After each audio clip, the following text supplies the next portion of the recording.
Hello people, BD গিকস ওয়েবসাইটের পক্ষ থেকে এইচটিএমএল এবং সিএসএস ভিডিও টিউটোরিয়ালসের 15তম ভিডিওতে আপনাদের সবাই ওয়েলকাম জানাইতেছি। আমি ফয়সাল আহমেদ। সো আমরা অলরেডি এইচটিএমএল এবং সিএসএস এর কম্বিনেশন করা শুরু করে দিয়েছি। কীভাবে আমরা একটা পেজকে সিএসএস এবং এইচটিএমএল ইউজ করে সুন্দর করতে পারি এবং দেখতে এবং পড়তে সুবিধা করে দিতে পারি ইউজারদের জন্য অথবা ভিজিটর্সদের জন্য। সো আজকে আমরা শিখবো, দেখা যাক আজকে আমরা কী শিখতে পারি, যেহেতু আমরা লাস্ট টিউটোরিয়ালে অলরেডি গরু রচনা শিখে ফেলেছি। এবং আশা করি আপনারা সবাই, কাউকে যদি এক্সামে লিখতে দেওয়া হয় অবশ্যই 4 ফুটের ডোমেস্টিক এনিমেল এটা লিখতে ভুলবেন না। দেন আমাদের এই পেজটা যদি দেখেন, দেখতে একটু আজীব লাগতেছে যে হোয়াইট ব্যাকগ্রাউন্ড, এর মধ্যে নীল লেখা। সো আপনারা নিশ্চয় অনেকে চাইতেছেন আমার ওই পেজটা দেখতে লাল হবে, নীল হবে, কমলা হবে, যেটা আপনাদের ইচ্ছা। সো এই জিনিসটা আপনাদের করতে হলে আপনাকে প্রথমে যেটা করতে হবে সেটা হচ্ছে বডি। এই বডি জিনিসটাকে চেঞ্জ করতে হবে। অর্থাৎ এই জিনিসটা বডি স্টাইলিং বলতে আমরা বুঝি পুরো ওয়েব পেজের স্টাইলিং। অর্থাৎ আমরা পুরো ওয়েব পেজের ক্ষেত্রে যদি কোনো একটা স্টাইলিং করতে চাই, সেটা আমাদেরকে বডি এলিমেন্টের স্টাইলিং করতে হবে। অর্থাৎ আমরা পি এলিমেন্টারি স্টাইলিং অর্থাৎ পি ট্যাগের স্টাইলিংয়ের ফলে আমরা যেমন প্যারাগ্রাফের চেঞ্জ পেয়েছি, তেমনি বডি এলিমেন্টারি স্টাইলিংয়ের ফলে আমরা পুরো ওয়েব পেজে চেঞ্জ পাবো। দেখা যাক আমরা কীভাবে এই জিনিসটা চেঞ্জ হয় অ্যাকচুয়ালি।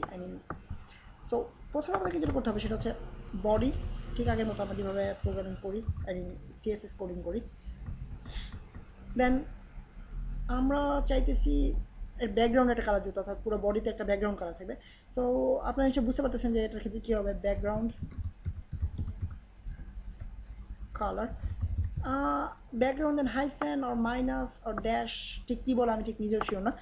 আপনারা কেউ যদি জেনে থাকেন দেন আমাকে অবশ্যই জানাবেন বিডিএক্স ওয়েবসাইটের কন্ট্যাক্ট পেজ থেকে, অথবা ইউটিউব ভিডিওর নিচে কমেন্টে আপনারা আমাকে জানিয়ে দিতে পারেন।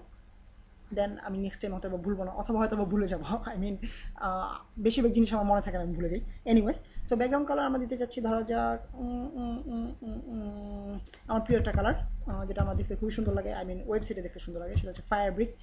আপনারা ইউজুয়াল কালারগুলো ইউজ করতে পারেন, রেড, ব্লু, গ্রিন এগুলো ইউজ করতে পারেন, অথবা আপনারা RGB কালার কোড ইউজ করতে পারেন। এবং এটা একটা কাস্টমাইজড কালার ফায়ার ব্রিক, আপনারা দেখলেই বুঝতে পারবেন।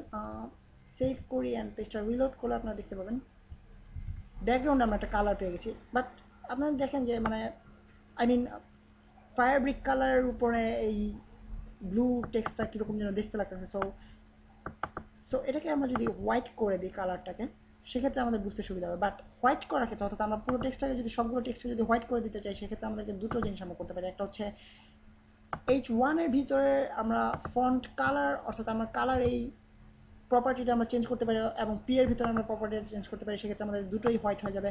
অথবা আমরা যেহেতু পুরো আমরা বডিতে যেই বডি এই ট্যাগের ভিতরে সবগুলো আছে, অর্থাৎ বডিতে কোনো স্টাইলিং করলে, সেই বডির ফন্টে কোনো স্টাইলিং করলে সেই স্টাইলিংটা আমাদের সবগুলোর ক্ষেত্রে অ্যাপ্লাইড হবে।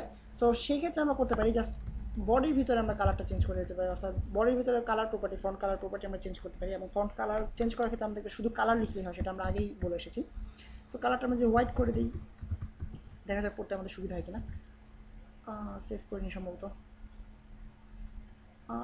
সরি, যেহেতু আমি অলরেডি এটাকে এখানে চেঞ্জ করে রেখেছি কালারটা। সো কালার, ধরা যাক আমি কালার চেঞ্জ করতে চাইতেছি না H1 এর ভিতরে, জাস্ট সরি। হ্যাঁ, তো আপনি দেখতে পাচ্ছেন এখন খুবই সহজে পড়া যাচ্ছে লেখাটা, এবং দেখতে সুন্দর লাগতেছে। আমার কাছে অ্যাটলিস্ট সুন্দর লাগতেছে, কারণ আমি ফায়ার ব্রিক কালারটা আমার খুবই পছন্দের।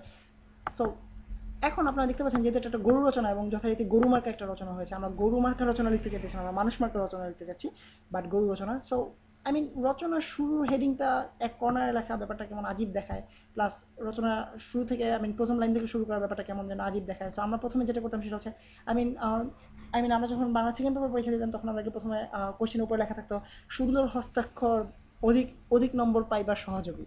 সো অথবা উপযোগী, অথবা অধিক নম্বর পাইবার ক্ষেত্রে উপকারী, এনিওয়েজ যেটা ছিল আপনারা মনে করে নেবেন, অথবা কারো মনে থাকলে আমাকে জানাবেন। সো আমরা চাইব আমাদের হেডিংটা যেন মাঝখানে থাকে। কোনো হেডিং একটা কর্নারে থাকবে, যে এই জিনিসটা আজীব দেখা দেখতে। সো হেডিংটা যেন মাঝখানে থেকে এসেছে, এবং আমরা চাইবো যেন আমাদের টেক্সটটা একটু ভিতর থেকে শুরু হয়, অর্থাৎ এখান থেকে প্রথম লাইনটা শুরু দেন, পরের লাইনগুলো এখান থেকে শুরু হয়। তো এই ক্ষেত্রে আমাদেরকে যেটা করতে হবে সেটা হচ্ছে দুটো প্রপার্টি আমরা ইউজ করতে হবে। একটা হচ্ছে H1, প্রথমটা হচ্ছে আপনারা গেস করতে পারতেছেন জানি না, এটা হচ্ছে text align, text minus align, অথবা ড্যাশ অ্যালাইন, অথবা হাইফেন অ্যালাইন, যেটাই হোক। অ্যালাইন অর্থাৎ আমরা টেক্সট অ্যালাইনমেন্ট ঠিক করে দেবো। এক্ষেত্রে আমরা চারটা ভ্যালু ইউজ করতে পারি, অর্থাৎ লেফট যেটা এখন আছে, আপনারা দেখতে পাচ্ছেন লেফটে আছে লেখাটা, অথবা সেন্টার যেটা আমরা চাইতেছি। সো সেন্টার দেওয়া যাক। সো আপনারা দেখতে পাবেন এখন কী হয় ব্যাপারটা। দেখতে পাচ্ছেন গরু লেখাটা মাঝখানে চলে আসছে, অর্থাৎ রচনা স্টাইলে আমরা গরু একটা রচনা লিখতে যাচ্ছি, অর্থাৎ এটা মাঝখানে চলে আসে। অ্যান্ড রাইট এবং আরেকটা জিনিস আছে সেটা হচ্ছে জাস্টিস অথবা অ্যাডজাস্টমেন্ট অথবা জাস্টিফাইড আই গেস।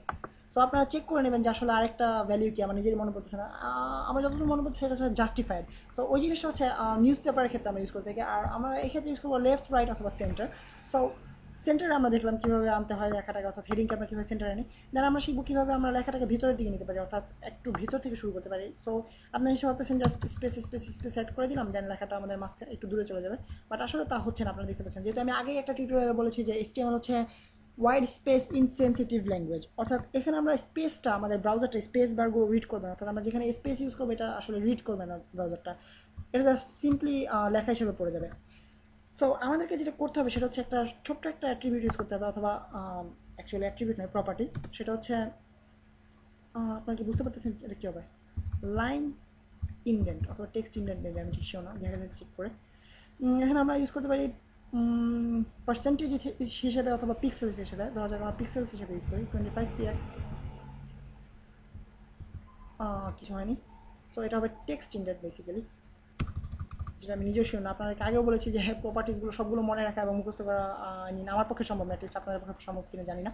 তো আপনারা দেখতে পাচ্ছেন খুব সুন্দরভাবে গরু লেখাটা চলে আসছে উপরে মাঝখানে, যেটা হেডিং, এবং একটু ভিতর থেকে শুরু হয়েছে লেখাটা, এবং এটা পড়তে নিশ্চয়ই অনেকখানি সুন্দর লাগবে। এবং আমরা নেক্সট যখন প্যারাগ্রাফ শুরু করবো অবশ্যই এখান থেকে আবার এইখান থেকে শুরু করবো। সো ব্যাপারটা দেখতে অনেকখানি সুন্দর হবে এবং অর্গানাইজড মনে হবে।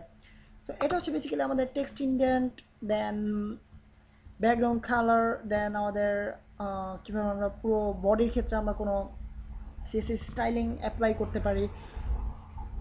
সো আজকের ভিডিও টিউটোরিয়াল সম্ভবত এ পর্যন্তই, এবং আমি আসলে খুঁজে বেড়াচ্ছি কি আর কিছু আপনাদেরকে বলা যায় কিনা, কেননা HTML এবং CSS ভিডিও টিউটোরিয়ালগুলো সবসময় প্রায় 8 মিনিট 9 মিনিট হয়ে যাচ্ছে, এবং এটা 7 মিনিট হয়েছে, এবং এই জন্য আমার কাছে আজীব লাগতেছে যে 7 মিনিটের ভিডিওটা শেষ হয়ে যাচ্ছে।